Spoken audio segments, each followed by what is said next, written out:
ఒక పెద్ద cinema start అయింది అంటే దాని మీద ఆడియన్స్‌కి ఆసక్తి కలిగించేందుకు మేకర్స్ నానా పాటలు పడుతున్నారు. ప్రేక్షకులు ఎప్పుడు కొత్తదనం కోరుకుంటూ ఉంటారు. కాబట్టి ప్రతి సీన్‌ని కొత్తగా, థ్రిల్‌గా చూపించడానికి వారు పడే పాటలు మామూలుగా ఉండవు. అయితే ఒక స్టిల్ గాని, సీన్ గాని వాళ్ళకి నచ్చిందంటే రిలీజ్ అయ్యేంత వరకు నెత్తిన పెట్టుకొని ప్రమోట్ చేస్తుంటారు. 'పుష్ప' సినిమాలో అల్లు అర్జున్ వెరైటీ స్టైల్, ఆయన చెప్పిన డైలాగ్ సినిమాపై విపరీతమైన అంచనాలు పెంచేసింది. ఆ అంచనాల్ని థియేటర్‌లో నిలబెట్టుకోవడం కోసం 2 సినిమాలు బ్లాక్ బస్టర్ అయ్యాయి. ఇప్పుడు అలాంటి పరిస్థితే 'పెద్ది' చిత్రానికి కనిపిస్తోంది.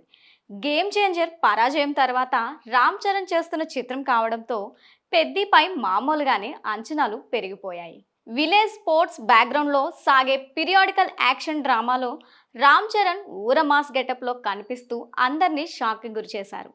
టైటిల్ అనౌన్స్మెంట్ ఫస్ట్ లుక్ అందరినీ విపరీతంగా ఆకట్టుకుంది. ఈ లుక్ చూస్తుంటే చరణ్ ఖాతాలో మరో రంగస్థలం ఖాయమని తేల్చేశారు. ఆ తర్వాత రిలీజ్ అయిన గ్లిమ్స్ ఈ అంచనాల్ని తారాస్థాయికి తీసుకెళ్లింది. ఈ సినిమా షూటింగ్ శరవేగంతో కొనసాగుతుంది. ప్రస్తుతం టాలీవుడ్లో మోస్ట్ అవైటెడ్ ప్రాజెక్టుల్లో పెద్ది ముందు వరుసలో ఉంది. ఈ చిత్రాన్ని వచ్చే ఏడాది చరణ్ పుట్టినరోజు అంటే మార్చి 27న రిలీజ్ చేస్తామని మేకర్స్ గతంలోనే ప్రకటించారు. అందుకు తగినట్లుగానే బుచ్చిబాబు స్పీడ్ పెంచారు.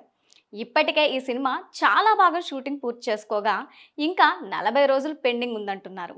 ఆగస్ట్ చివరి నాటికి ఎలాగైనా షూటింగ్ పూర్తి చేసి పోస్ట్ ప్రొడక్షన్ పనులు మొదలు పెట్టాలని ప్లాన్ చేస్తున్నారంట.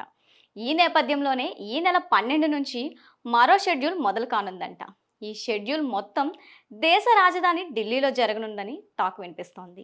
ఈ సందర్భంగా చరణ్, జాన్వీ కపూర్ మధ్య రొమాంటిక్ సీన్లతో పాటు 2 పాటల్ని కూడా షూట్ చేయనున్నారంట. ఈ మూవీలో కన్నడ స్టార్ హీరో శివరాజ్ కుమార్, జగపతి బాబు, దివ్యన్ శర్మ తదితరులు కీలక పాత్రలో నటిస్తున్నారు. వృద్ధి సినిమా సుకుమార్ రైటింగ్స్, మైత్రి మూవీ మేకర్స్ సంయుక్త నిర్మాణంలో వెంకటేష్, సతీష్ కిలారు నిర్మిస్తున్నారు. ఆస్కార్ విజేత ఏఆర్ రెహమాన్ సంగీతం అందిస్తుండడం విశేషం.